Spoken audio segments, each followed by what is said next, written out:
Hello, ladies, gentlemen.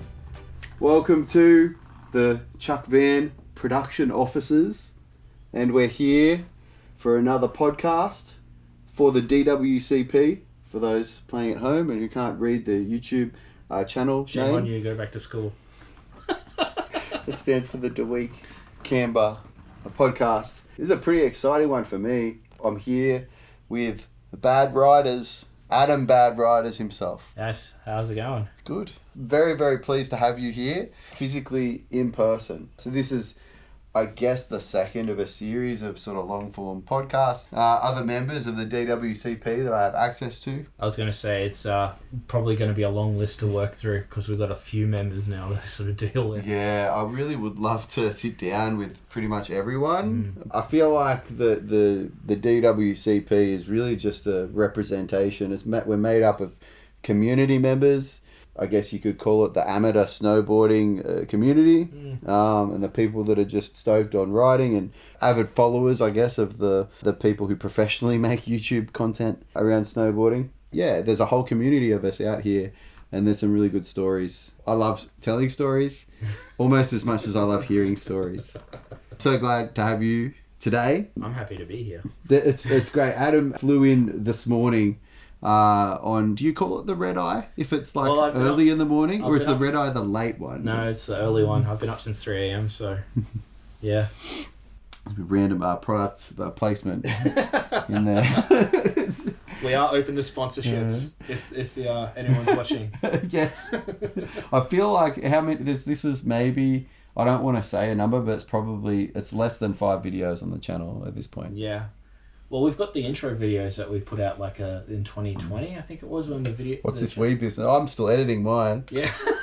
Mine's up. But I guess my intro one is really the Ellstacker one. Yeah, the Ellstacker. If you guys haven't already, round about 6 months ago, probably more than 6 months ago now. It's probably almost 10 months ago.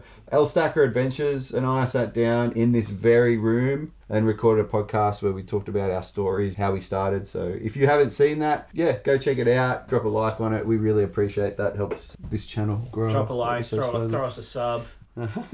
All of that YouTube stuff that it's really awkward to say and ask people about. So. Exactly. But if you like the conversation and you like it, throw us a like. Yeah, we appreciate it. It helps with, the algorithmic people finding this when they searching keywords. Especially, I was going to say, especially considering how screwed up the algorithm is at the moment. Well, if someone types in DWCP and hears that like on a live stream or something, then, hopefully this video pops up. Exactly. And it was more likely to pop up if there's more likes and views on it. That's just the way that YouTube works. Adam Bad Riders, this is the question that I sort of know, but I want to know more about, and I'm sure those who are listening want to know. Who is Adam Bad Riders? Starting with, where are you from? Okay, well, I'm from Melbourne, all the way down in not so sunny Victoria. I am an avid enthusiast of snowboarding, I should say. I also ride motorcycles. I produce and make a lot of music. Proud member of the DWCP. So you're from Melbourne. Yes. Is that where you grew up? No. Where were you from originally, before that? North Queensland. I was born in Townsville, close to another member of ours, Kerry. Kerry Pierce. Shout out Kerry Pierce. Yeah. So, Queensland boy, but I spent my more formative years in Fiji.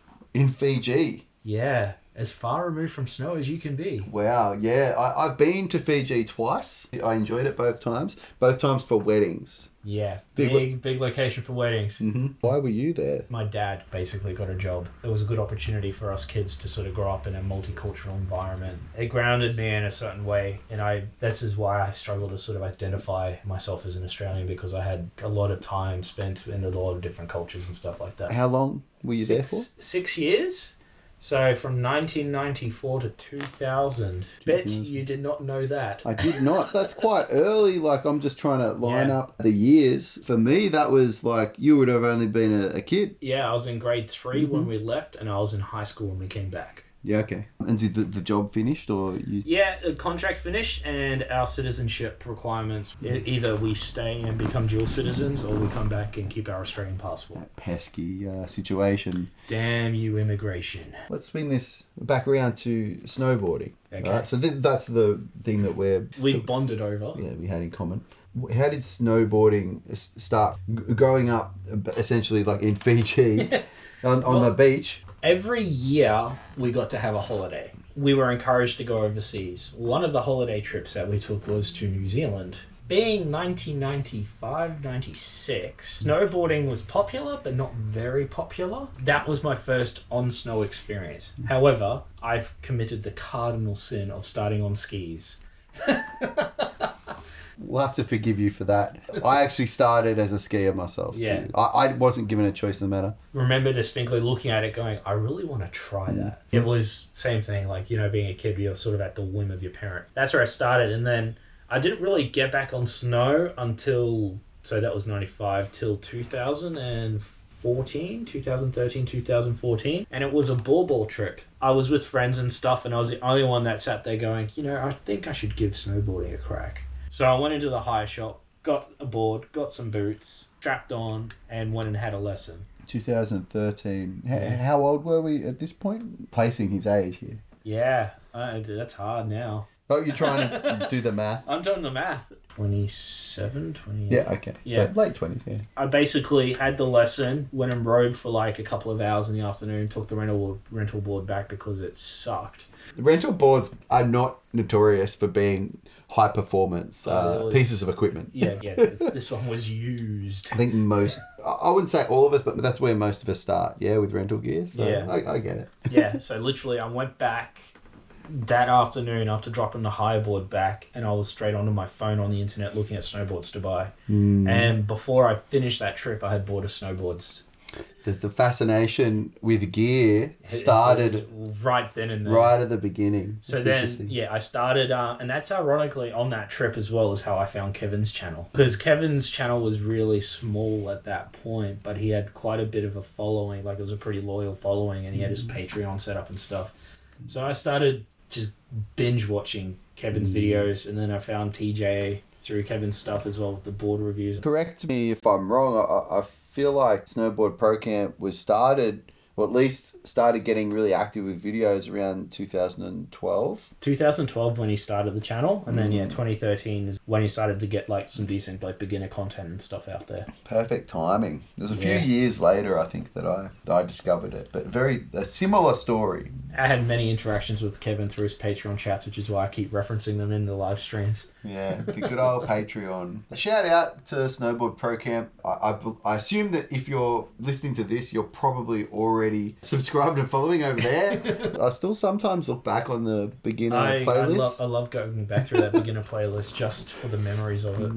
Go over and give Snowboard Pro Camp some love. Shout out Kevin, Yanick, Jill. They're all very nice people, and the whole crew that's associated. It can really be sort of the origins of a lot of this community forming. Yeah, I was going to say, like, they had definitely had a big part in sort of bringing us all together. Like, we all sort of met through live streams and stuff like that. And shout out to Reds Cat. Reggie, he is the OG member. He started the DWCP, so he was the first one in the chat. Well, him and Ngen, so shout out to Lim as well. Oh yeah, our man from Belgium. Yeah. He actually sent me a message this morning, actually. Really? Yeah, interestingly enough. I got to talk with that guy again really soon. The origin of the DWCP becoming an actual podcast all started with Wim and myself. We recorded, I think it was one podcast. We never did anything with that, and I don't know, I think Wim still probably has the raw... Wasn't it unlisted on the channel or something for a period of time? Yeah.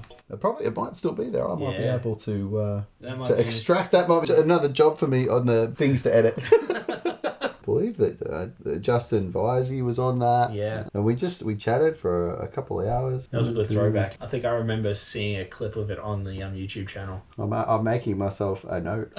See if I can find that. Maybe that'd be one to release on the channel too. There's some filler content right there. We definitely want a few more videos coming up on here. So it's 2013. We've started our snowboarding journey. At some point we progressed, I assume, from Board. Yes. I had a lesson at ball, which gave me some real fundamentals, but not a great deal. Then the following season, we did a similar sort of trip, but this time to Hotham. Hotham is basically where I sort of cut the cheese, if you will, the fundamentals down and started riding. Slightly larger mountain than Ball. Yeah, and a lot more runs, but a better beginner area. I'm going to put it out there. I would say that Hotham, other than Selwyn, or maybe even better than Selwyn, it probably has the best bunny hill. Yeah. For beginners. It's nice and wide open. It's not too steep a pitch. Easy chairlift. Well, yeah, you've got the chair that's right there. You also have the green run that runs right next to it for the summit run as well. When you get your skills up to the point where you can sort of side slip down a mountain, you can then actually go and try it on an actual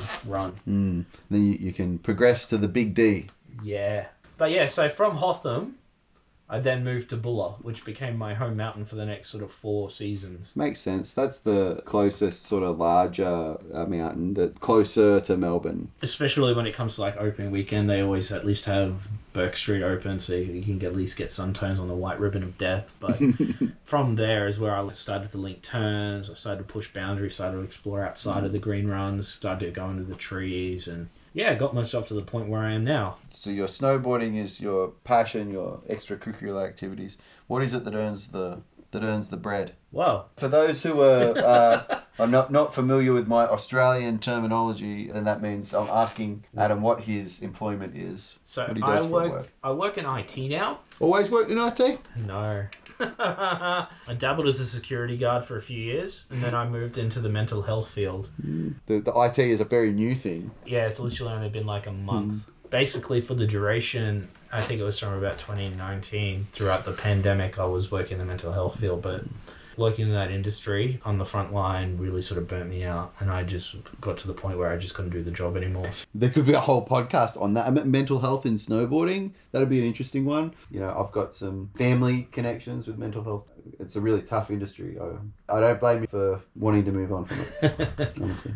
Someone's got to do it. There's a lot of people going through a lot of things, and it's one of those fields, and something that I know I've spoken at length about, and something that I was very active with during the pandemic was just reaching out, like I do every once in a while in the DWCP, to see how people were going and what was happening and stuff like that, to try and get a bit of a a bit of conversation sort of going, but at the same time also allowing people to sort of distract themselves a little bit with it as well. The group kind of does go through ebbs and flows, where we're in a lull right now. So at the time of recording this, it is... Would you say it's seasonal? That would be a fair assessment, yes. I think it is seasonal. It's funny how that works out. At the moment, most of the people that will be listening to this podcast are the DWCP. Yeah, it does kind of go through ups and downs. If you're watching it back, thank you. Another shout out to you. We really love you. If you're watching the premiere right now, may God have mercy on your soul, but this may be a long one. Thank you for joining us along. We appreciate all the playback. Hopefully Adam is saying something funny in the chat, and Ellstacker is dropping some potatoes. So that's what we need. Yeah, I think we need more wet and potatoes. More potatoes, some French fries, some superior potatoes, some Kangaroo Luke in the chat probably. Yeah. So yeah, at the moment, like, we're kind of in that in-between season where time of the year where the North American season is kind of coming to a close and most of the resorts are shutting down. The resorts down here in the southern hemisphere haven't opened yet. They're still actually not even a couple months. It's more like weeks. It's like 4 weeks until opening weekend, 4 or 5 weeks. Yeah. But the interesting thing is how cold it's getting in Melbourne now. Really? Yeah. Still pretty balmy up here. Yeah, I know. I got off the plane in my hoodie. I'm like, I really don't need this up here right now. No. Yeah, I left this morning. It was like 6 degrees and just like, oh. There have been some sort of cold days. It's a very mild climate up here where the Chuck Van production offices reside. The Chuck Pad. Still trying to get Chuck to change his Wi-Fi network name to Chuck Pad. It's only a new thing that started this morning, actually. The DWCP chat, it's in one of those periods where there's probably not a lot going on. There's not a lot of conversation. No. And sometimes even amongst friends, it's a good thing to reach out. And it's something that I know that you've done randomly. I'll be a couple of months and then I get a random message, bad riders, oh, Chuck, what are you up to? Or, yeah. You know. Where's the Japan videos, Chuck? Where are the Japan videos? I keep getting asked. Personally, I kind of go into a sort of hibernation. A lot of people are like, oh, Chuck, you're so lucky you get to go on all of these trips. Yeah. Well, you don't see the preparation. 6 and 7 month spates where I'm working 6 days a week. Yeah, that's right. Oh, Chuck, haven't heard from you in a while. Yeah, well, the reason why. Especially because you've just come back from like a monster US trip. I can only imagine the cost. But in saying that, like, you know, that trade-off is something that I'm very mindful of, the memories and stuff you get from a trip like that, of that caliber especially. Just recently, probably a month ago, I think, got back from 6.5 weeks. I think it ended up being. It felt so much longer. It was, yeah. It felt a lot shorter to me, but yeah, it was a long period of time now where I really would love to go snowboarding as much as I can because it's the thing that I love. And if I can go snowboarding here when it snows and when it stops snowing here, at least do one trip overseas, that'd be really great. And I just had the opportunity to do a really long. I said, if I'm gonna go, I'm gonna go. Let's go. You know, let's go. Oh, it's game time. You know, but I wanted to make the most out of it. I have a few regrets from that trip. Well, the other thing that you do really, really well that I would like to talk about is traveling with snowboards. Oh, yeah? Okay. However, you don't have a good record with collecting snowboards when you get to your destination. That's a funny one. This is a good tangent, actually. Yeah, that every single time I travel, seemingly with a snowboard bag, something happens. The first overseas trip to Japan, the bags all arrived fine. There was some issue with the flight out of Sydney and I had to catch a different flight to the boys. There was different connections and we weren't traveling together and there was all this stuff going on. That was 2020, right before the pandemic kicked off. Literally, exactly. Yeah. So when we did that Japan trip, I was about to say the first Japan trip, but so far it's been the only one for me. Been trying to go to Japan every year, just hasn't been able to come together. But that was me that went missing. Then I went to visit Ellstacker. 2022? Early 2022. Yeah. I think it was February 2022, maybe. Yeah, because no one did anything in 2021. Actually, no, it was March. It was February, March. It was late February into March. They're quite late in the season. And the audio's cut out. Bummer. All right. You gotta love technical issues. The good thing is we got it all on the time lapse. Yes. We can fill in the gap of when we were messing around with everything. We are amateur podcasters.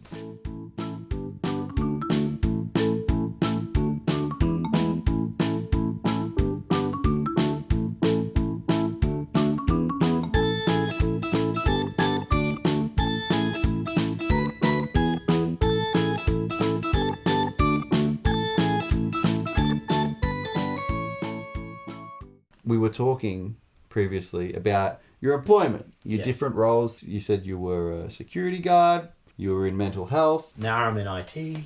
What's next? Yeah, well, that's sort of career trajectory-wise, that seems to be the path that I'm sort of going down, and I definitely have shown a bit of an aptitude for it. Yeah, get me to go snowboarding more, absolutely. Closer. I can... Closer. That's too close. We can always cut things out. We're just... Let's get closer with Chuck. I like to be in close, for sure. Talk slow, yeah. Talk to me. Just talk to me, Chuck. This little interlude is for Robert Fowler. Brought to you by 360 cameras. If that's a cut from the DWCP. the director's cut. For Robert Fowler, there is actually one 360 camera being used during the recording of this podcast. I'm looking at it right now. So very dramatic. We all have to work. Well, I guess some of us don't. Shout out Yanick. Yanick really is living the dream. What he does, I guess, if you ask, you could consider it work. He goes to a place to do a thing, and that thing is something that we would probably all do gladly for nothing. But I was going to say, that video that you put up on your channel, Chairlift Chats with Chuck. Shout out Chuck for the content at the moment. Yeah, It's dribbling out slowly. That video you put out, Chairlift Chats with Chuck with Yanick, was very informative. That was a good one, actually. Yeah, that was probably my favourite one of the most recent ones. Probably the favourite one to rewatch. Yes. So go check it out, guys. Yeah, if you want to know, on the Chuck Van channel right now, I've recently been posting a lot of videos that have been easy to put together, just us sitting on a chairlift, talking to people that we are with. We filmed quite a few of them on the most recent trip to the US. I've still got a bunch of those yet to come out. So the most recent ones on the channel, as at the time of recording this podcast, are Kevin from Snowboard Pro Camp and his filmer, Yanick Poppet. If you don't know who he is, you probably do, and you've probably seen him. He's In Motion SLB, usually the guy behind the lens of most of the videos that are on Snowboard Pro Camp. The DWCP group and I guess the wider YouTube community, I check in from time to time, but there's lots of long periods of time where, you know, I'm busy, you know, planning the next trip and, you know, working away. And I get a lot of people kind of say to me, "Oh, Chuck, you're so lucky you go on all of these overseas adventures." I get it around here in Newcastle a lot because people are watching my Instagram. They go, "Oh, man, you're doing all these things." Geez, you're so lucky.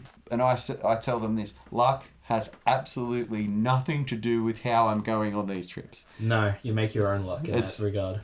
I'm booking flights, but I'm getting myself season passes that give me access to places. Doing the research about these places, which is also often overlooked. How far this place is from that place, and who are the people there that I know? Who can I reach out to and say, "Hey, have you got a couch to crash on?" Or, you know, "Do you mind if we swing through?" Or, "Are you going to be around in this area on this day because we're going to be in this resort area? Maybe are you making a trip at the same time?" Trying to get groups of people together as well. Traveling overseas costs a lot of money. You know, there's no getting around that. No. The flights are expensive, accommodation's expensive, and we try and do it as on a budget as what we can. Sometimes that means sleeping on an airbed in a laundry. You know, you kind of, yes, you do make your own luck. Going on these trips, it requires putting in a lot of work in the setup, and things as simple as having enough money to pay for flights and food and stuff like that. That period of time where no one's hearing from me for 6 months is because I'm working. I'm out, I'm doing as much work back here as I can to build the kitty up so that I can go on the trips. And then I come back and I'm broke. I've got all my reserves are gone. I've got to build up again. Well, that, and the other thing to sort of talk about, and might be a good tangent, is gear. Getting enough gear together for you to travel overseas with, because what you ride with over here isn't necessarily what you're going to ride America with, Japan with. Especially with me. Yeah. Well, I mean, Chuck has to double up because he has a habit of losing bags. Yeah, it seems that every time I travel overseas, there's something. Something happens. Like in 2020, the Japan trip, the only Japan trip so far. We've been trying to go like every year, but it seems to... The universe seems to be against us somehow. Another Japan trip's got to happen. You've got to be on it. I hope to. That's another tangent. In that trip, I turned up at the airport with the boys, and the boys got on a plane, and I didn't get on that plane. I had to go on another plane, and there was all this logistical stuff that was going on. The airline overbooked the flight, and I didn't check in time, and got kicked, basically. I got kicked, and then they had to reschedule me another way, and I was a couple of hours behind the boys, and traveling on my own, and sometimes this stuff happens. Then in 2022, it was, I think, February, March, so I was there late in the season in the USA. I went to visit Ellstacker Adventures. The inaugural America trip. It was the first time. Well, it's not the first time I went to America, but the first time I went there to go snowboarding. When I arrived, my snowboard bag didn't. So thankfully, it got left, I think, in San Francisco, and I received it the next day, and that was good. The most recent one, same thing happened. Except it didn't just happen to you as well. Well, yeah. So Luke and Swanny travelled separately. So Luke Hayes, I think we've already shouted out Kangaroo Luke in the chat. Swanny Brewz is out doing his thing today. That famous Australian. He's the man. The victim of photoshopping on the last American trip. He's the thumbnail guy, responsible for such thumbnails as New Year's live stream 2 years ago on my channel. The bucket hat. The bucket hat. What did you call it? Oh. The bucket gate incident. Yeah, bucket hat gate or something like that. The bucket hat gate. Yeah. It's a story actually I should leave for him to tell, but he was responsible for the thumbnail on Ellstacker's channel with the David Jones, the moon video. That was Swanny Brewz. That was Swanny Brewz right there. He's still not part of the Blue Wrench mob. I don't know, he might well be on the DWCP. I'm not the only one that has admin to that. So. We love Swanny. We're not giving him a wrench on Chuck Van. No, he has to work for it. He definitely has to work. Has to work a lot harder to get that. Every time it's in his grasp, it's a little bit further away. Swanny and Luke, they went together before me, about a week before me. They arrived in Boise, Idaho. And actually, they came in late January. I arrived early February. But their snowboard bags weren't there either. Maybe it's Boise Airport. I think did they fly to San Francisco? Because it sounds like LA. They flew over. Maybe it's okay. Let's broaden that. And no offense to Justin Vasey, but it's just a Californian thing. No, it wasn't for me. I'm fairly certain that my bag was lost by Sydney Airport. It didn't even make it to my first leg, my first destination. Those dirty New South Welshmen losing board bags. Yeah. Well, I don't know. It just keeps happening to me for some reason. I don't know why. Yeah. See, that's a fear of mine doing international travel. And I'm trying to explore ways to mitigate that. It's one of those things that you've just got to prepare for it to happen. And the first time it happened to me, I was not prepared because I didn't have the right clothes on my carry-on. And so this time I overloaded my carry-on. I went too far the other way, but I had a change of clothes. I had some things with me so that if my snowboard bag didn't make it at the other end, I at least, you had something to wear at least. I had something to change into. I had like a little towel. I had some toiletry stuff. It wasn't a huge bummer like it was it wasn't a huge bummer the last time either. But what I ended up doing was going to Walmart and just buying a bunch of things. Some shirts and underwear and, some toiletries and stuff like that. Did they have a snowboard? Well, that's the problem, is that when the snowboard bag doesn't come and you're on a snowboarding trip, which is the situation, you've kind of got to put things together. Now, I was in the fortunate situation where I was going to see Ellstacker Adventures. Now, Ellstacker has a whole range, an assortment of gear at his house that he has either got himself over the years or has been gifted in a variety of different sizes. So we were able to cobble together some outerwear, mostly. So jacket, pants. I actually had a pair of snowboard socks with me, and I think I bought another pair at a local shop. So I had part of a kit. Ellstacker had a spare pair of goggles. Swanny had 2 sets of gloves. At least had something. I was able to use his lighter mitts. Ellstacker, I think, had a helmet that used to belong to Kevin. Interestingly enough, I think it was a Giro helmet. Oh yeah. In my wisdom, part of my snowboard packing, I wanted to really be light with my gear. 23 kilos, most airlines when you're checking a snowboard bag, or 50 pounds. With most airlines, if you have more, you have to... They'll charge you, especially at the gate, they'll charge you. Some of them will charge you just for having an oversized bag. So it just depends on the airline, really. But most of the American ones, as long as you're under 23 kilos, you're good, or 50 pounds. Yeah. I could not get everything I wanted in with under that threshold. Under that threshold, if I was taking 2 snowboards. Yeah. And that was something we spoke about. I could probably have got the 2 snowboards and taken some stuff out, but it wasn't stuff I was prepared to take out. So I came up with an ingenious plan to allow me to have both an all-mountain board and a powder board there with me. And I'm so glad because both of them were used. I was looking at the Largo open road as a powder board. I was thinking, geez, I'd love that. It's kind of like the double barrel, which is my daily driver, except a directional version of that same thing. So, camber profile, just a touch wider, a little bit more volume shifted towards the nose, but otherwise it looked like it would ride very similar. Okay in most conditions, hard pack, etc. And Largo at the time, just about 2 or 3 weeks before I went to America, they were having a sale. Yeah.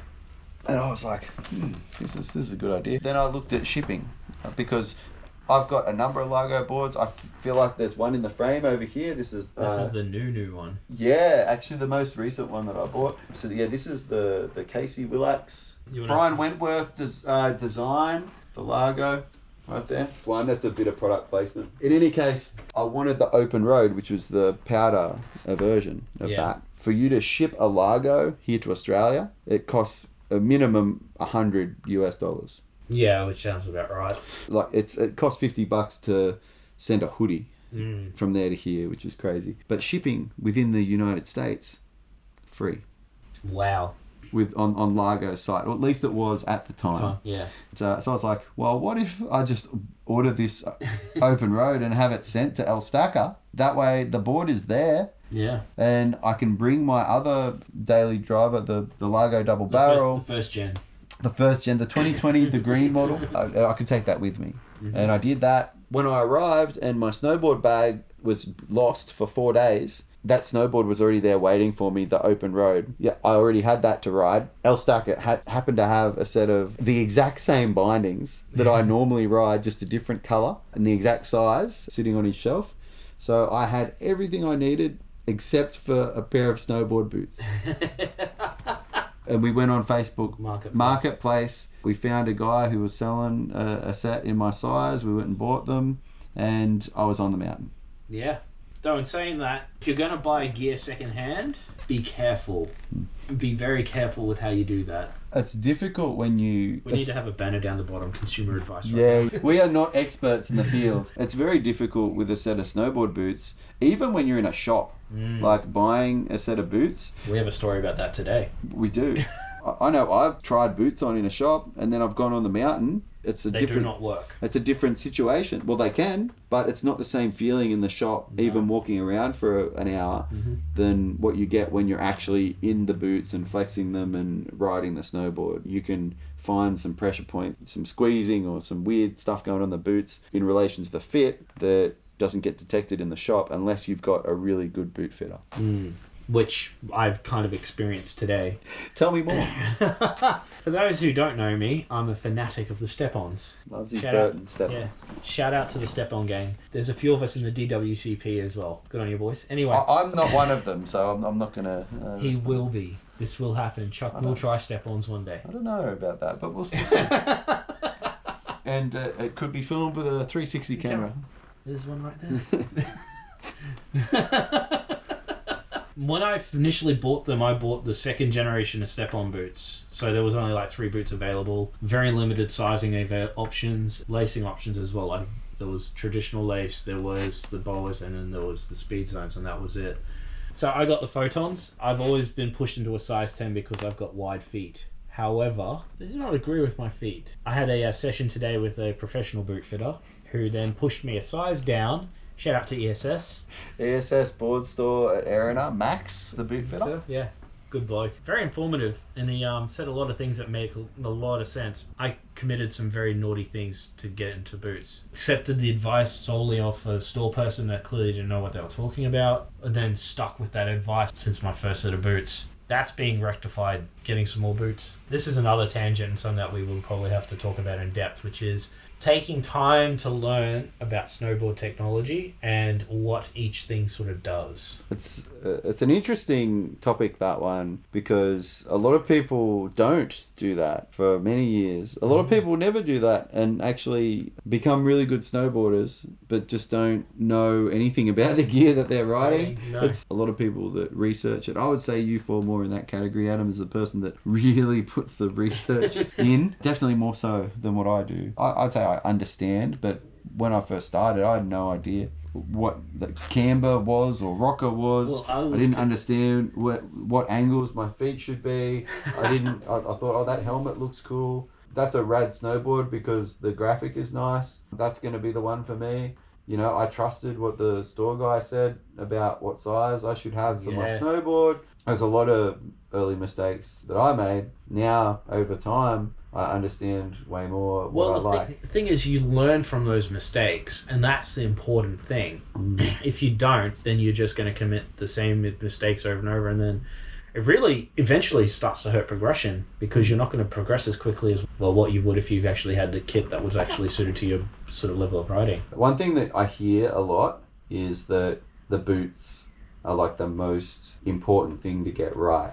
You know, you can get through the day with a jacket that's a little bit too big or a little bit too tight. Bindings that are a little too soft. Things like that. Even a board that is a little short or a little long, you know, you can work with that. And I think that's a very common myth about board sizes. Well, that's been challenged particularly recently with the short fat phase that everyone seems to be going through with their boards. What I'm trying to say is that the boots, if you're not comfortable in your feet, then you're not going to have a good day. It ruins your day. It honestly does. And I've had days where by lunchtime, like if I started riding early in the morning, by lunchtime I was done. I just was like, yeah, no, that's it. I'm out. I'm toast. Super important. Find a good boot fitter. Go to a store. And don't just try on one pair of boots. Try on a lot of boots. Everyone's foot is different. It's a very divisive topic, this, I guess. And again, we're not giving actual advice. Yeah, the consumer advice band is still going. You should look into it probably more than what you think if you're a beginner. Absolutely. If you're just buying a set of boots off a website, expecting them to fit because they're the same as your shoe size, you might be lucky. You might be having a lot of foot pain. Presume no. The sizing issue is an interesting one. That's a good topic to talk about, because sizing now compared to when I first started, and particularly in the 90s when they measured boards and such, completely a different spectrum of how they measure boards, size them for people. Also, flex ratings are a bit of a myth as well. Like this is starting to turn into a Kevin member chat. The flex of a board is obviously determined by its construction, but also the weight of the rider. For instance, if a person like my buddy Phil, who weighs 40 kilos wringing wet, 70 pounds or something, like 100 pounds, like he's very light. If both he and I, who weigh like over 200, get on the same snowboard, that board is going to perform very differently for both of us. Yeah. So for me, it might feel like a noodle. For him, it'll feel like the stiffest board on the planet. Something you to take into account. And also, I think there is such a thing as a board being too big or too short for you, but it's not a one size, like I must ride a 154 or I must ride a 158. There's going to be different characteristics in that range. So well, I think you have to think about it from an engineer standpoint as well. When they come to engineering and constructing board, and particularly from a mechanical standpoint, what kind of force is going to be required to engage a turn, not to mention the construction of a snowboard, how the core is constructed, materials used, stringers and stuff used to reinforce the core. There's a lot that goes into sizing a snowboard these days compared to the early days when they just sort of slapped a plank of wood in between two sheets of fiberglass and P-Tex and off you go. Yeah, I just feel like if you want a more aggressive ride, then you'll choose a longer length. If you want something more playful, you'll choose a shorter length. And it also depends on the application as well. Snowboard shape. I would say broadly opinions. There's a lot of opinions on it. That's the thing, like what my opinion or preference is going to be on what I want to ride may be different to yours. At the same time, it's going to be different to someone else's because I like to ride in the trees. So Chuck's a cruiser. And most of my riding, especially when I'm here in Australia, is on groomers. Let's face it, in this country, for the majority of the season, the snow sucks. We're riding on man-made or pretty hard-packed snow. I want a board that can handle those conditions well, that will carve, that is fun on a groomer. Isn't as necessarily hard to sort of ride on hardpack. And I think we spoke about that a couple of weeks ago. The thing that's challenging that, the short fat phase we were talking about before, my favourite snowboard to ride on hardpack was my War Pig. Flat profile, no edge tech whatsoever, really as raw as you can sort of get. Worst board I've ever ridden on hardpack was the Orca. You can't say bad things about the Orca. Oh, I can. That can't be allowed in the DWCP podcast? In the Orca pod. The DeWeek Camber Orca loving club. Don't get me wrong. I love my Orca. Okay, I love it. It's precious. It's sitting in my lounge room at the moment. A few years ago, it definitely was like all the rage. It was very hyped. And it's a very pretty board, but it has its limitations. And I think that, especially with the new crop of beginners that sort of pop up every so often, who said they're going, I want a board that does everything. And they go, what should I get? Like, I want a board that I can ride power and I can also ride green runs. It's like, well, it's not going to be your first board. That's what a lot of newbies don't understand. And I guess that was what we were saying at the beginning of this. Bringing it around full circle. Let's say it can be more beneficial for you when you're just starting out in snowboarding to know a little bit about the gear and do a little bit of research. sort of spinning it back around to my story, like I started looking at boards and researching Australian conditions, knowing that I wasn't going to be riding the same mountains over. Well, I was going to be riding the same mountains over and over again, but making sure that I had gear that was suitable for that. Do your research. There's certain snowboards that are really good in a certain kind of powder condition or a certain kind of mountain. Mm-hmm. There's others that even in powder, you want a different shape for like the different kind of terrain. It's going to be better for that. So there's others that are good on ground runs. There's others that are good for riding the terrain park. There's different boards that are better suited to riding different terrain park features. You might want a certain board to hit jumps and a different one to hit the rails and the boxes and stuff. If you imagine like if you're playing like an RPG or like a Mortal Kombat game or something like a fighting game, there's certain characters that you select that have different stats. And you imagine that the bar, if you have the bar all the way up for strength, then there's got to be another bar that goes down because of that, like maybe speed or agility or something like that. Snowboards is a very similar thing. If you want stability, great, but you can't have stability and flex. No. And playfulness at the same time. If you're asking for a board that does everything, then you're also not having a board that's the best at everything. You're compromising, you're bringing it in. Like, that's very apt, because what you're sort of left with, like you said, is it can do some things, and this is where the all-mountain category is very interesting to sort of watch and see what boards can do what, because you don't get a board that can do park and pow, but you get a board that's fun on the groomers, okay in the park, and might be just trash in the pow. You can get all-rounders for sure.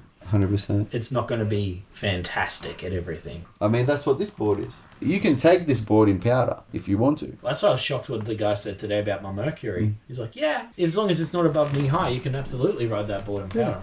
This board here, for those who are listening on the podcast, the Spring Break Powder Twin is sitting just behind us. You could take that into the terrain park. Yeah. You could take it off a jump. You could jib a box with that. Is it the best board for doing that? Well, didn't Luke take a board like that into the terrain park? He was sliding boxes on his battalion surfer. Yeah. That was fun to watch. Oh, man. TJ would be so happy. Shout out Luke Hayes. And also shout out TJ, because if you're someone who is still listening at this point to this conversation, a perfect channel to go and watch will be Board Archive, because he's the guy that breaks down the tech in all of these snowboards and will be the one that tells you for the board that you're interested in, what is that board designed for, what's its strengths and weaknesses are. His channel and his videos is really good at breaking that down. An easy way to sort of research boards and stuff. Plus, he's also pretty active in his comment section, so if you have questions, he's also pretty good at answering them. Yeah, and occasionally when we're treated to a live chat, he's really good with the comments as well. Yeah. We need to get the captain's membership live chat going.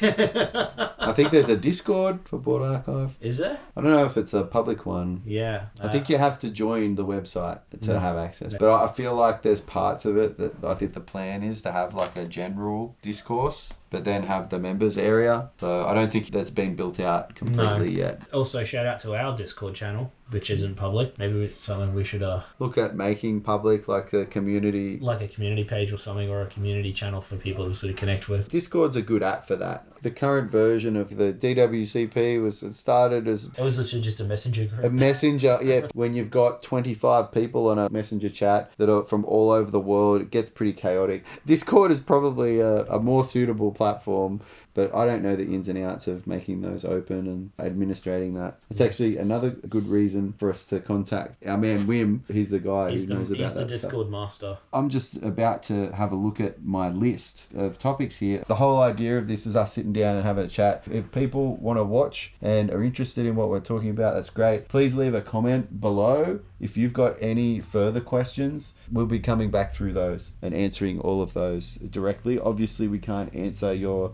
live questions. Well, I guess we can, because if you're in the we'll probably be in the premiere. If you've got a further question watching this back after the fact, drop it in the comments below and we'll get back to it. Is there any other snowboard gear related questions that you want to ask me? Having seen your snowboard collection, you have a few boards in plastic still. Dude. So, What's getting peeled this year? What's getting peeled? We almost need to have that as like a topic with an intro and like a segment with a jingle. Pretty sure I could knock something together. What's getting peeled this year? And then just have a picture of a banana or something there.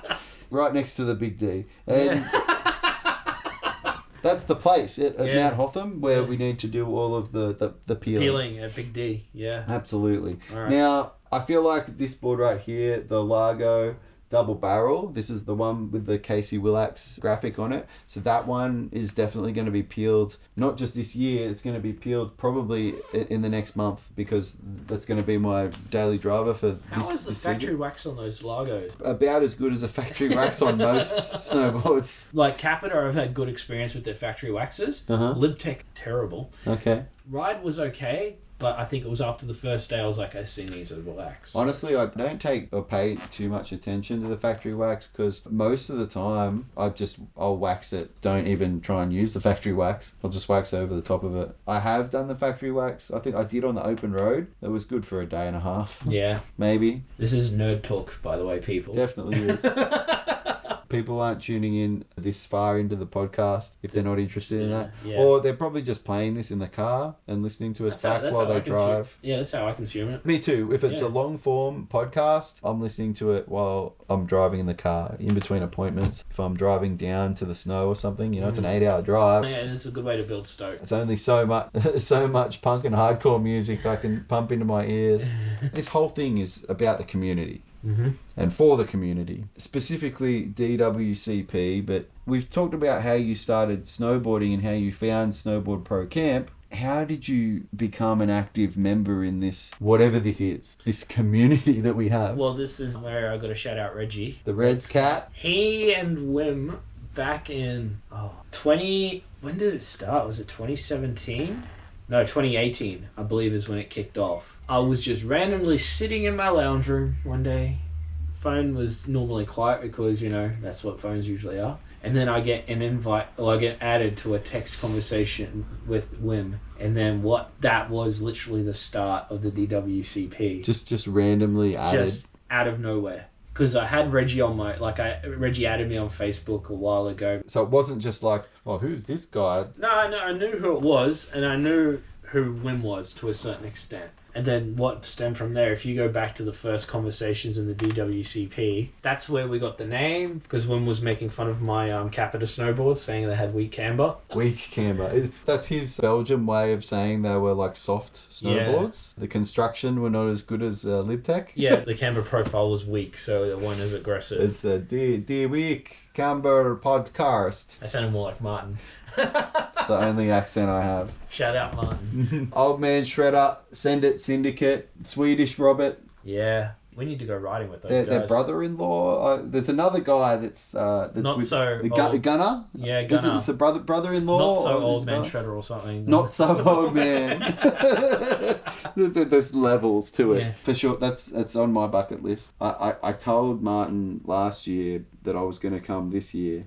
And that never happened because of the USA trip. I was going to say America took priority there. I able to have one trip, and I was only able to have one trip, then that was the one. Yeah, definitely, I want to make the trip to Europe, to the Scandies, for sure. I've got to get Ellstacker. Which is just sitting up over. You can sort of see It might be the map collection, but there is. I was going to say there might be a logo blocking it, but... Yeah, it's down here. This is the Ellstacker map. But yeah, so I got added to the chat, and then we stemmed, and then it just slowly added people through it. I think Jose was like member number 5 or something. Yeah, Jose. And that's one of your links to the chat as well. And yeah, it literally was just, it stemmed from Patreon chats. Like, because there was a small group of us. I think Jess was in there, Elise was in there, I was in there, Kerry was in there, Wim was in there, Martin was back in the day before he was Old Man Shredder. Yeah, like there was just a small group of us that just sort of talked once, twice a week, and we just snowboard stuff, what's going on, and different changes and stuff. And then it grew into what it is now, where you're sitting in my studio office lounge room. Chuck pad. We're in the chuck pad, right in the thick of it. Recording a podcast. But you have an interesting story about your connection to the DWCP. It's one that I actually wanted to tell this story in the previous podcast. It was one of the things that Ellstacker and I just got to chatting, and we just came into my mind, and then it left my mind. Well, you sort of touched on it from memory. You did talk about it a little bit. You're actually the perfect person to have sitting next to me while this story goes down. Before I go into it, I want to start it with a question to you. Yeah. And that is, what is your earliest memory of seeing me appear online? You were very active in Kevin's chats. And it wasn't just Kevin's chats. You were active in Buckhouse's chats. You were active in TJ's chats. You were quite across the board. On YouTube. On YouTube at large. And you kind of came out of nowhere. And you were like very active. You seemed pretty well informed. And like every year, there seems to be a group of people that just sort of turn up and they're very active. And then they just disappear. They come out of the woodwork. So then I was like, let's see what this guy does. And then that didn't really happen with Chuck because I never disappeared. No, I just hung around like a bad smell.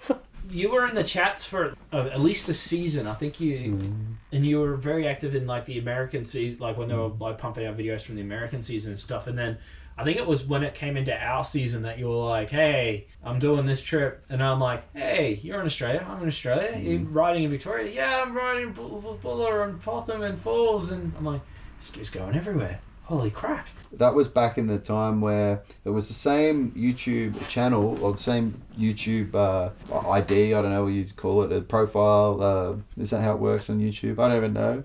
You'd think I'd know at this point. Yeah. But whatever my YouTube is... YouTube handle. It was a handle, that's it. Now I was actually going by my real life full name for a time at the beginning because, I saw that, Jonathan Buckhouse was Jonathan Buckhouse and Casey Willax was Casey Willax, and I'm going, oh yeah, well maybe not that my plan was ever to be a YouTuber per se. No, where you are now. Well, I'm sitting on a podcast with you, but I just had it my name before I changed it. It's part of my surname, but dude, that's what you are in my phone. Yeah, that's who and what I am to a lot of people. Yeah, Chuck isn't actually one of my birth names. It's just a nickname. No, well, I mean, it's short for a name, but yeah. Short for a name. So, it's short for Charles and, Chuck, Charles. And I was very active in the Snowboard Pro Camp chat when Board Archive and Jonathan Buckhouse because I found all those YouTube channels just before that. I can't remember the year. It might have been 2015, 2016 when I started watching the Snowboard Pro Camp tutorials. Yeah. That's when I went back to snowboarding after having a horrendous time on a trip with some friends of mine. It was a bust. I was no good at snowboarding and a week of not getting it because I'm uncoordinated. I decided to go back, like years later, decided to go back to it. It must have been 2016 because exactly 10 years later, I went back to it and I just I just kept going every year, for a couple of days a year, lessons. And anyway, this is my snowboarding story. It was at that time, I'd never really bothered. I thought that YouTube was just a thing where people shared cat videos. Their cats are doing like funny things. It was at that time that I found the tutorials. I was like, oh, YouTube, I'll just type in. Surely it's when people were starting to put instructional videos on YouTube. You could get an instructional video on how to change the washer in your sink tap. Right? Yeah. I was figuring, well, what if I type in how to snowboard? And obviously the first thing that came up in the search, Snowboard Pro Camp, and I started watching the beginner playlist. I was like, geez, this actually will make sense to me, and this is something I can try on the mountain. And then it was probably about a year later, or maybe the next season, or next 2 seasons, that I realized there's a live function on YouTube. I looked through the videos, I'm going, here's this Snowboard Pro Camp guy, he's just sitting in his basement. Why is he just sitting in his basement? And I didn't realize at the time I was watching a playback of a live stream. And I'm going, oh, hang on, he's live and there's people talking to him. as a precursor to his live streams, he used to do like Q&As. So he'd take a bunch of questions, like he'd put up a short video saying, hey, ask me some questions and stuff. He'd go through and then do a video just answering those questions. So that was the precursor, and then he started doing the live streams, and then he started doing Patreon live streams. I see. Yeah, right. At that point, I was like, oh, maybe I could get on these live streams. That was the first time that I ever started trying to figure out time zone differences. Which Chuck is now a pro at doing. I can tell you at any time of the day what it is. I discovered that these live streams were a thing. It was the following season that I actually started being more active in them. I was watching them and watching the videos then, but it was the following year, I believe it was 2018, 2019. Yeah. At the time, I'd lost my job. I got made redundant. I had a lot of time on my hands for a whole bunch of months. And shorter hair. Much shorter hair. Yeah, at the time, for sure, yeah. And because I wasn't doing too much, I could be on YouTube, and if someone was live, I'd go on the live stream, and the YouTubers started noticing that I was always there, and I started noticing the same user handles being there all the time. Yours was one of them, and with me being on the live stream chats all the time, I do remember the moment that you were describing earlier, where I was just saying, okay, you're from Melbourne, I'm planning a trip down there, maybe we should meet up. And I think at one point you said, you should, if you ever come down to Bulla, hit me up. Yeah. So was it through Instagram? Yeah. I seen he was Bad Riders, and I was on Instagram, so I thought I'll put a search in there. Sure enough, you had the same YouTube handle as what you did on Instagram. So I just sent you a DM and said, hey, I am actually coming to, and I was meeting some friends. I was traveling down to Bulla in my camper van. I was meeting some friends who were also from Melbourne on the Saturday, and I said, what are you doing on Sunday? I waited a day, no reply. Yeah. I waited, and then so I was about to go to sleep that night, and then my phone went off. It's like, hey man, and it was you. Yeah. Yeah, I've got some buddies, and we're coming up early in the morning, and we're going to be at Bulla. Are you still around? And I was like, well, yeah, I'll see you up there. What followed that was me going up there, and it was a white-out day. Oh, man. The day was an awful day. I was going to say, I have a story about my experience that day. The morning I went to meet Chuck, I was getting my gear ready, and I made the stupidest mistake a snowboarder can make when he has multiple setups, and that is I mixed up my setup. This was the first season I was running step-ons. I was pretty excited about it. Even though it was a storm, it was storming and whiteout and kind of wet and sleety, I was still going to run the step-ons that day. What I did was, when I took my boots out, I took one step-on boot out, and I took one regular boot out. And I left one regular boot in and one step-on boot in, but with step-on bindings. I'm so confused already. Yeah, look. I can't imagine what you would have been going through on the day. I got to the mountain and I was stoked. I'm like, yes, my board's set up. I'm going to have a good day. I'm going to ride. It's going to be great. I go to pull my board out. Bindings are on there. I'm like, okay, cool. I go to put my boots on.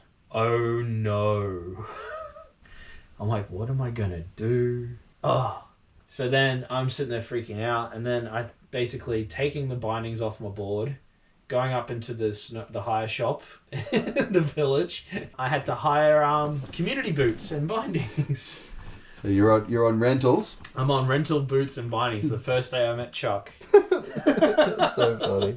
Yeah, I'd actually forgotten about that little part of the story. I was so disappointed. When we were talking before about the most critical part of your setup. Yeah. Or the one that you want to get right is your boots. And that experience scarred me. I've got systems in place now. I zip tie my boots together. Oh, really? You really don't want that to happen. I'm not one that had happen again. Still a good day. In fact, one of my favourite snowboarding clips that you caught on that day, and that was us running down Family. Yeah, I zoomed past you on the Orca going, come on, Chuck! Yeah, that was good. First had that classic trying to find each other on the mountain situation, where we're sending each other messages and it's like, I'm at this lift. And then, but I'm also at that lift. No, I'm at the top. We go up and then now I'm over here because we're with this other person, and it was just, I was driving me nuts. I was like, what is going on? And then I got off the lift, and there you were. It was good until it wasn't. That was part of my foot fatigue as well. Like I had a bad day, and I did not sleep all the night before. Complete whiteout. We did a couple runs, and then Adam was not feeling so well, and I ended up doing a bunch more because I'm a all day rider most of the time. Oh, I know this from our trips. Yeah. And rain, hail, or shine. Actually, last year that Buller day, that last Buller day was so incredible. Oh, that's a story for another time. We got rained on so bad. It's the very short version of that. We got rained on. We got blinded. Like there was just a myriad of problems. Good fun.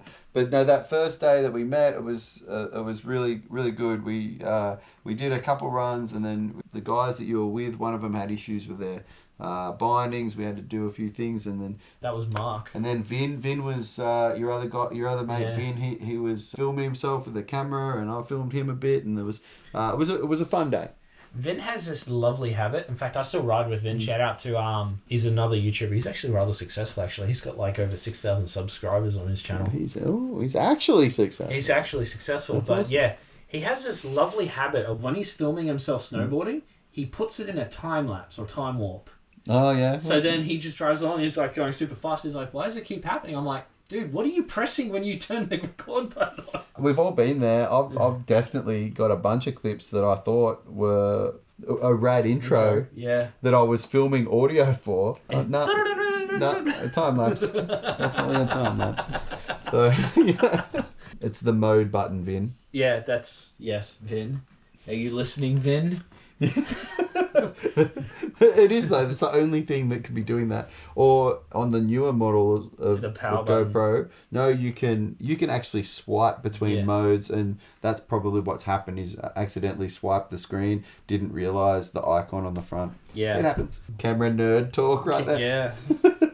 That's how we sort of met and linked up, and then I think it was later that evening. It was actually on a chairlift. You're like, dude, what's the DWCP? No, it was not a chairlift. I remember this very vividly. No, it was in the hut place. Right, we went in we sheltered from the weather for a bit. My favourite hidey hole is on the mountain. Because these guys were like, oh, pretty rough out here. You want to come in here and just warm up for a bit? It's a really unusual setup. I've never seen this at any other mountain. It's just a random room. It's literally like a little chalet that's just in the middle of a ski run. Yeah, it's got some there's a couple of chairs in there, and there's a heater in there, but it's a building that I can tell you if it was owned by Vail, they'd be selling something out of there. If it was owned by any other company, Threadbow would do the same thing. I don't understand why they're just using it as a little refuge, and it's right next to the top of this lift.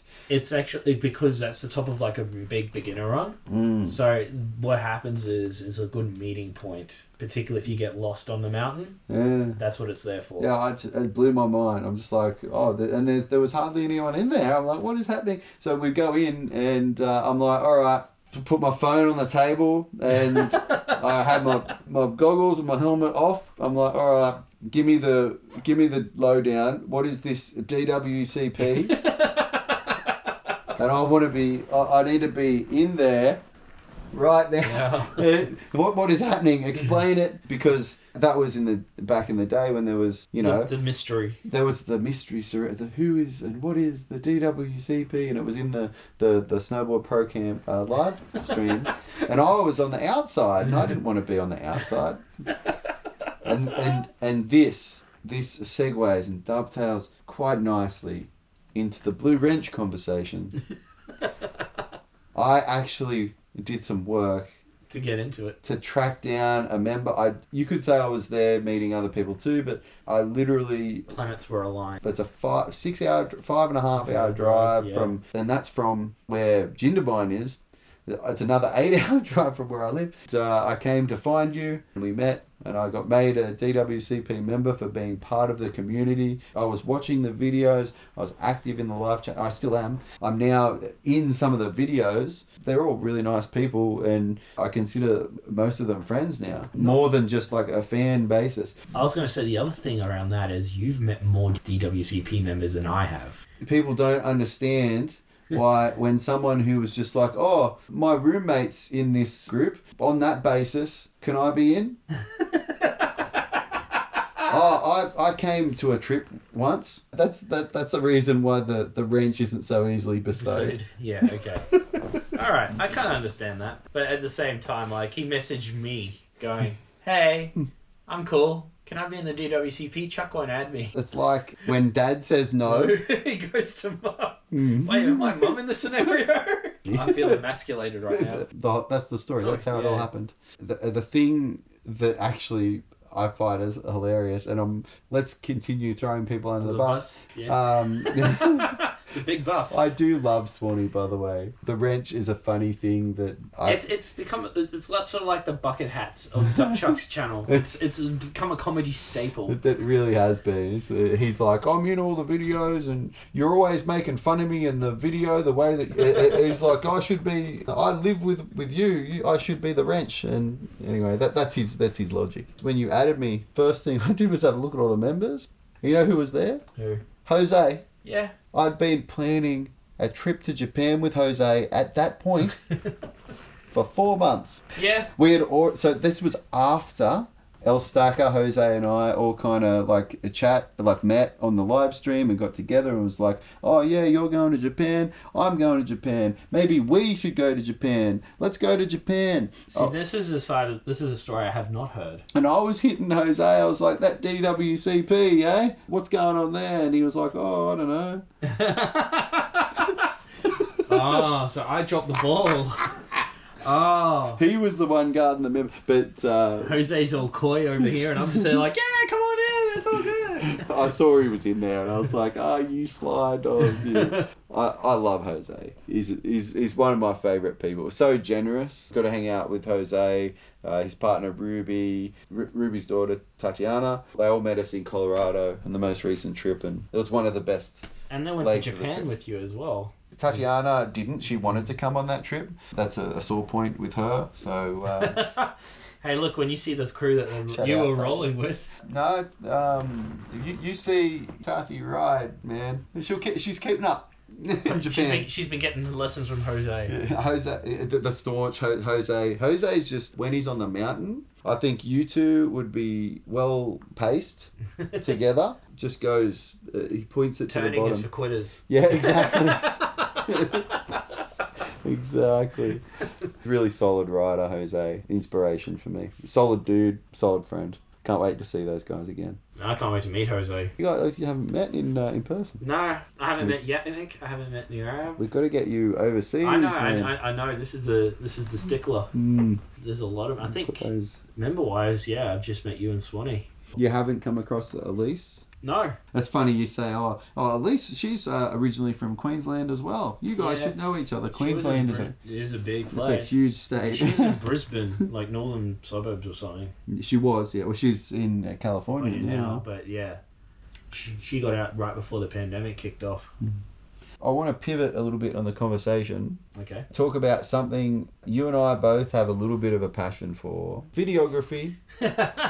Specifically, the equipment used to do that, primary bit of equipment that most of us all use is an action camera, certain kind of action camera. Open to sponsorships, GoPro. Just you're not mentioning any names. I guess my question to you, to open that rabbit hole up, your favourite action camera? Oh boy. Can it be a 360 camera? I'll rephrase. No, I was going to try and trigger you with my response. But... No, yeah. It's got to be the X3. My favourite GoPro is, what is it, the X3?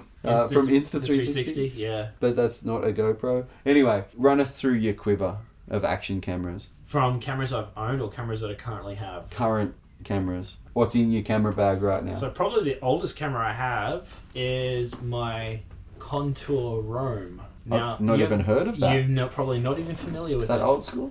It is. Most of the early videos on my YouTube channel were filmed on Contours. I see. So I have two Contours, a Contour Roam and a Contour Plus 2.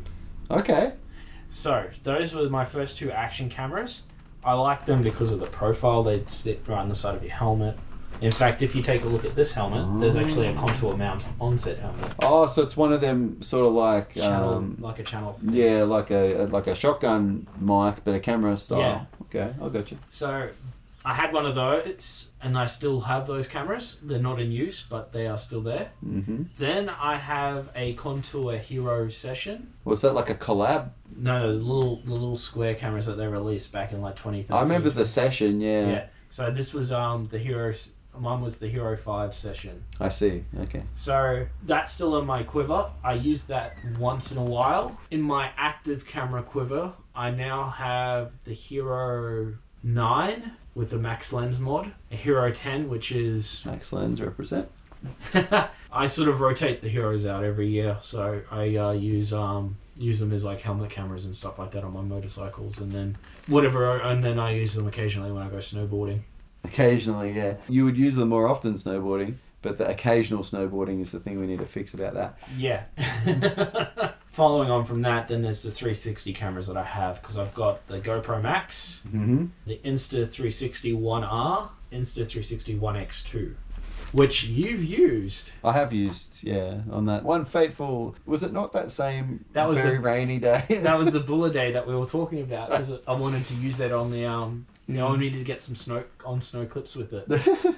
And you couldn't see anything. Yeah, you couldn't see much. It wasn't the best footage from that day. One of the things that makes me like, I don't know if I want one of those, is when it's raining and there's like, the lens is not clean, you could actually really clearly see where the water was collecting. And where the stitching was between the front and the back camera. That's kind of a bit off-putting when you can see it like rolling through. When the lens is clean and there's no rain, then that's not happening. No, that's pretty good. That's a lot of cameras. Is it? I don't think so. I think I need more. He's trying to get more cameras. So. I don't have to justify it to anyone. No. He was talking to someone. I own 2 cameras, not including my phone's camera. Our philosophy on cameras is completely different. I like being up to date, particularly when it comes to the GoPro side of things, because with the new software suites that come out, you've seen the difference between the user interface between the 11 and the 10. Yeah, it's. I was playing with your Hero 11 earlier. It's one of the cameras we're using to shoot this podcast. Shout out Hero 11. Yeah, it's you. I can see they've made slight updates because I use the Hero 10 black camera. I use for snowboarding. I use for one-wheeling. I use for just about everything. I've got the max lens mod on that one as well. I was skeptical about the max lens mod at first, but I bought it and I tried it out once, and I think there was 1 or 2 things I didn't like about it, and then I just never brought it back out again. No. But then just before I went on the United States trip, the most recent one, I went and looked back at the footage from that day, the one day that I shot, and I was like, well, there was a lot I liked about the footage. I used it for everything I recorded on the last trip. I used it on my Hero 9, but I found, like you, with the linear and the horizon leveling, especially with the max lens mod, just makes everything just great. I use it in the garage. It's good if you want a wide field of view and like really good stabilized footage. It's really good if you're doing like a selfie cam, or if you're like following someone, because it doesn't matter how much you rotate the camera, shake it around, and like the horizon leveling on it is really impressive. Much more so, like the in camera, it's got good horizon leveling, the Hero 10, and I assume the Hero 11's even better, or about the same. It's better compared with the lens mod. It's next level. It's really, really good. The only problem with the max lens mod, because it's by default a really wide field of view, if you are following someone while snowboarding, you got to get close. You have to be very close to them. That's a challenge. This is where having a 360 camera makes all the difference. Because the one thing you can do on a 360 camera you can't do with the max lens mod is crop in, particularly on the camera while filming, as well as actively selecting targets to track and stuff like that. Yeah, it doesn't have any tracking. Cropping in, yes, you can do. Yeah, you're keyframing and everything after the fact and stuff. Or you're doing tracking in the software, not in the camera. So to answer your initial question, what's my favourite camera? Now I've given you some time to think about it, then run through the list. So it has to be a Hero. It has to be? Does it? No, it can be any camera. I love the GoPro Max, but it's not my favorite camera. Uh-huh. I like the One X2. It comes down to 3 things. Editing suite, how usable the footage is, and overall design. I like the Insta360 Studio. I've got so much more use out of that than I have out of the GoPro Player. I've got to say, you know how I feel about the GoPros supporting apps and software. They have, in saying that, they have gotten better, but just how intuitive the editing suite is for the Insta360 makes a world of difference. And for the listeners out there that don't know, I pretty much only use the GoPro Quick app to update the camera. When it needs a firmware update, I use it for that. We need to talk about your Hero 8 in that regard. Chuck had to use kitchen utensils to get SD cards and batteries out. Well, I didn't have to. I now wish I'd used an alternate strategy. But yeah, I had a swollen battery. I couldn't get the battery out, and prizing it out, I damaged the SD card slot on my GoPro Hero 8. I was able to use it for a little while after that as like a webcam. Even that was temperamental at start, but they fixed the drivers towards the end, so it was easier to use. And you had to keep updating the firmware and the app. Sometimes it worked, sometimes it didn't, and it was a bit frustrating, honestly. Not a great experience. Having used the software for seeing the Insta360 stuff, I have to agree, I was really concerned about how difficult it was going to be for is it the X3 or the One X3, the new one? The new one is X3. I look at that camera, I think, geez, I wouldn't mind. I could use that camera. I feel like it would be a really good camera for recording one-wheeling. I can't afford it right now. I was going to say that, and the selfie stick cancelling, sort of like floating image kind of quality is really, really... Looks like a fun camera. I think what it does really well. I think there's certain things that GoPro still do better. Yeah, I mean, like overall camera functionality is probably where GoPro sort of reigns supreme in that regard. If you guys have any further camera-related questions, then drop them in the comments below. What settings, and this is for the real camera nerds out there, filming yourself riding, what are your settings? First thing I do when I buy a new camera is I go into the presets and set a preset up for myself. So I have 2 presets that I like to set up. One's for road, so motorcycling, and one's for snow. On the snow, I like to run a higher quality, so a 5.3K. 5.3, yes. But I also run a natural color on it. Because of the the lack of contrast, I find the natural compensation in the GoPro colors actually works really well. Particularly on the Hero 11 with the new color spectrum that they've added to it. So they did change the color science. Okay, that's good to know. Generally bump up the frames per second to about 50. That's my snow setup. On my road setup, I drop it to 4K at about 30 frames per second. Yeah, I go again for a natural color thing because particularly asphalt has a real nasty habit of just tearing up video quality, particularly if you're moving pretty quickly across it. There's a setting that I would recommend. GoPro has a setting for bitrate. If you max that out, then you may not have as much issue with the motion of the rows. I'll have to factor that in. See, now I just learned something. This is the audio portion only section of the podcast, brought to you by GoPro. Just as the name suggests, GoPro.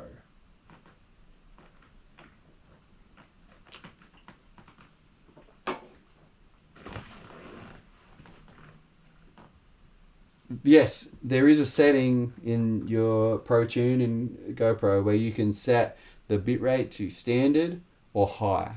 The high will capture more details, but the image files will be larger. So, just an excuse to go and buy bigger SD cards. More SD cards or some more external hard drives. I've got a whole stack of them myself. I use similar settings on snow and one wheel, and I'm not really recording my motorbike riding, but because I'm using the max lens mod, I would love to shoot in 4K, and I would, but the max lens mod doesn't allow me to do that. The max I can shoot with that is 2.7. Oh yeah. If I'm on snow, I'm doing 60 frames a second, 4K. Depending on what I'm doing, if I'm just filming myself, then I'll have it in the max view, like the widest angle if it's a selfie cam. Yeah. If I'm following someone, I change that to wide so that it tightens it in a little bit. I've been experimenting with having my hyper smooth set not to boost. To just normal. Because that performs better in low light situations and doesn't drain the battery as much. It's still with the max lens mod, looks fine. But there's lots of other settings this year that I've been tweaking a lot. So I've been playing around with stuff like shutter speed and getting really nerdy with it. That's the one. ISO levels. The ISO is something I've been playing around with, particularly if we're going to be doing night riding. And probably something I'm going to be battling when editing this podcast is cameras in low light. It's hard to get rid of noisy images. Who don't know what that is when a camera looks at a dark object, like for instance Adam's black shirt. If I crop right in on that, I bet you can see a lot of fuzzy noise, like it looks like static, or like when you get those weird like things in your eyes just before you get a migraine. Kind of looks like that. The best way to eliminate that is have a very well lit space. On to what's probably going to be our last topic. You alluded to it before, the motorcycles. Yeah. And the name Bad Riders. Are those two things related? I know you love your motorcycles. Kinda. Let's start with the YouTube handle. When I first started interacting on like Kevin's channel, I was operating under a different synonym, and that was Slander with a 5 in front of it. When I first moved to Melbourne, which was in 2011, that was the studio name that I started working under. I'm learning things now. I did not know that. If you saw Slander in the comments, that was me. Going full slander. Yeah, which is kind of funny considering the personality type. That is hilarious. I was talking to Kevin on a Patreon, and Kevin kept mispronouncing it as 5-lander. So I was like, this cannot fly. 5-lander. 5-lander. That's awesome. So I'm like, this cannot fly. I need to fix this. Good on you, Kev. I love it. Everyone needs to, at some point, hear Kevin from Snowboard Pro Camp, his take on an Australian accent. I started brainstorming channel ideas because I'm like, I need to change my YouTube handle. This is ridiculous. I sat down. I'm like, well, I ride motorcycles. I ride snowboards. Okay. I'm pretty bad at it, so let's just go with that. Bad _ riders with a Z was born. Yeah. Well, actually, isn't it? It's Z on YouTube. Is it? No, is it S on YouTube? I feel like it's S on YouTube. And on Instagram, it's Z. Is it so? Because someone else, some lovely person stole my handle. It's already taken. We'll confirm that, and we'll put it like up on the screen here, like the YouTube and the Instagram. We'll put it in a little pop up somewhere. But anyway, so I changed my name, and then my first live stream with Kevin, it was just me and him in Patreon. And this was the night of Beet Juice, if Kevin can remember that. Beet Juice? Yeah, so he was getting sick, and this was before like a trip to Europe. He's like, I'm just smashing beet juice to make myself feel better. And he's like, do you have beet juice? And I'm like, yeah, we got beet juice in Australia. He's like, oh yeah, Australia. Like, you guys have that in McDonald's burger, the McRs. I love that. The McRs? They do have beetroot on the McRs. Yeah. This was like my first proper introduction to Kevin. And he's like, you've got a cool name like Bad Riders. I'm like, yes, I nailed it with the handle. Yes. Yeah. It wasn't like, it's hard to mess that one up. Yeah. Like Bad Fives or something. 5-lander. 5 riders. When we start our own YouTube channel of just the sharing crew, it's 5 riders. It's so legit. We need exactly 5. Yeah, that's all it has to be. We've got 4. We've got Swanny, me, you, Luke. We just need one more. I mean, Ellstacker can be an honorary Australian. He loves Vegemite and Tim Tam, so... He passes for Australian over in America. It's just the accent. Ellstacker's Australian accent is awesome. How have I not heard this? You got to hit him up. Yeah. Ellstacker, if you're watching this, we need a sample of your Australian accent. Just send it to him. He'll love it. Yeah, do it, and I'll put it into a song. Struth on a Barbie. Good on your mate. Yeah, that's how that kicked off. That guy's being a bloke. That's almost as funny as didgeridoo. I love didgeridoos. That's how my YouTube handle changed and how I became the Bad Riders. I don't know. It sounds weird not being plural, but my motorcycling started back when I was a teenager, I want to say.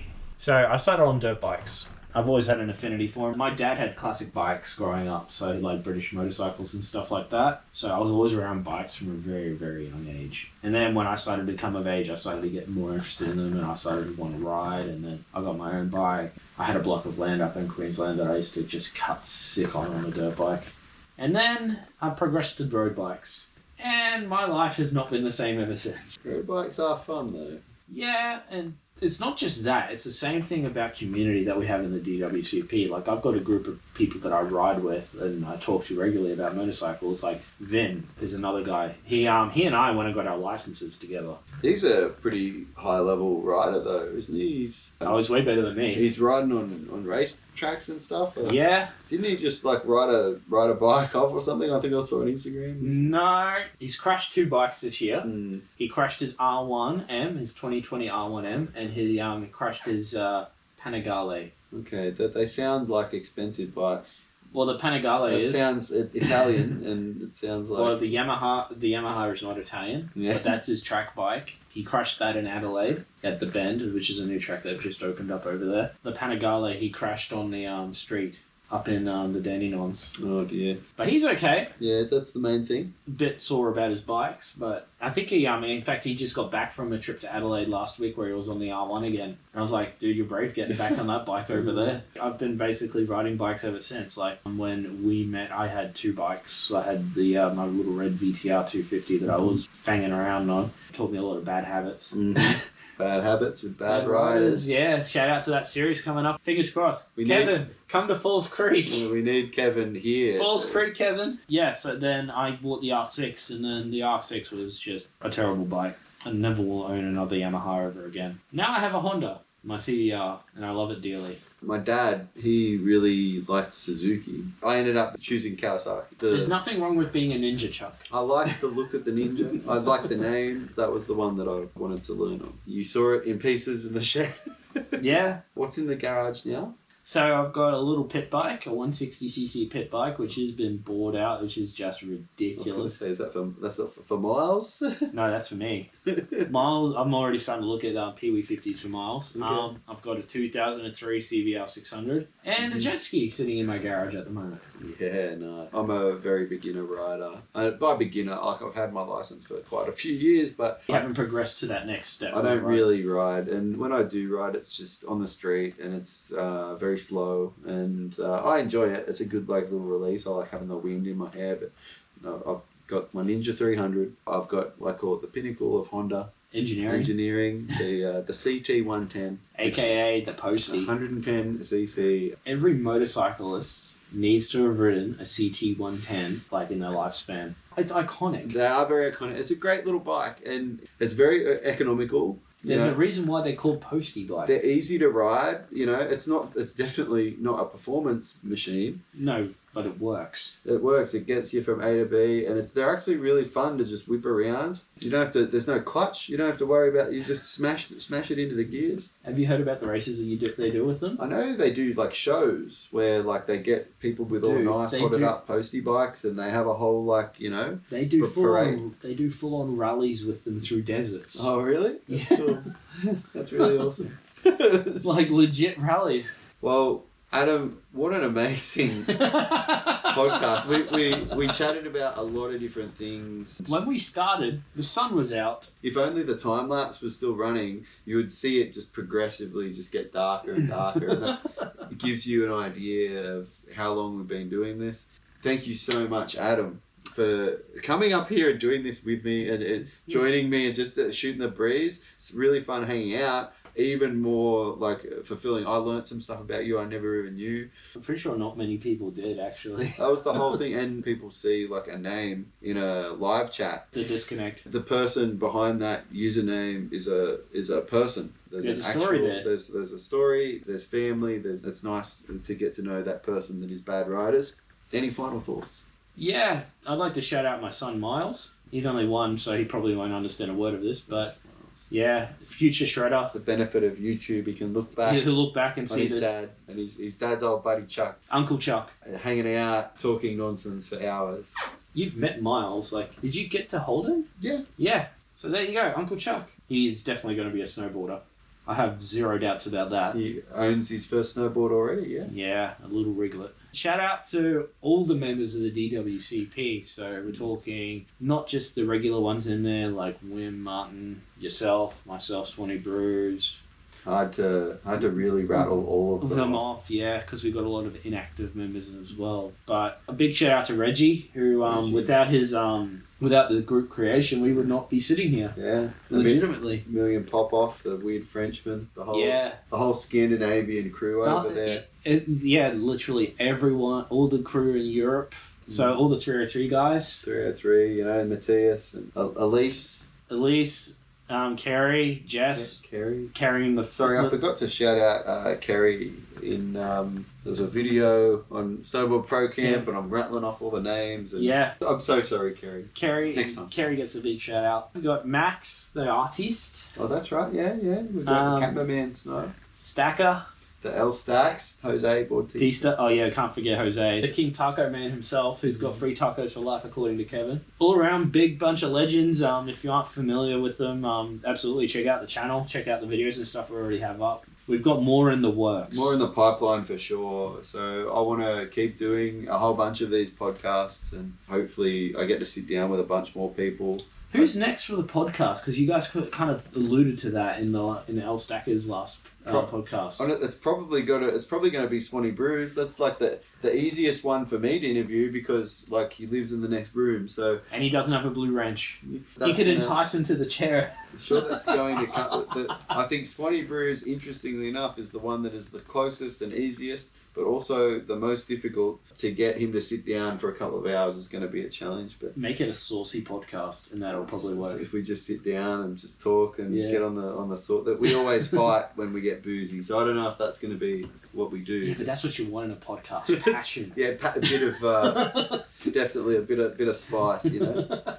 This has probably already gone on for way too long. Appreciate if you're getting to this point of the video, either you've watched it in a bunch of sessions while driving to somewhere or listened to us gibber on and just hang out like old friends. I thank you for getting to this part. I hope you really enjoyed getting to know both of us a little bit better. And we'll see you in another podcast. We'll see you in a live stream somewhere. And definitely in a live stream somewhere around. Cheers, guys. All right, thank you. And don't forget to stop awkwardly and shout out, "Board through the pain! Board through the pain! The pain!"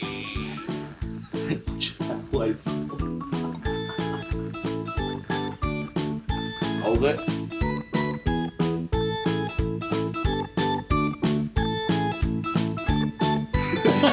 Shout out Hans. Yeah, we've got Hans in the shoutouts. He's in the DWCP. We just gave him the biggest shout. one. Yeah, that's true. He'll be stoked on that.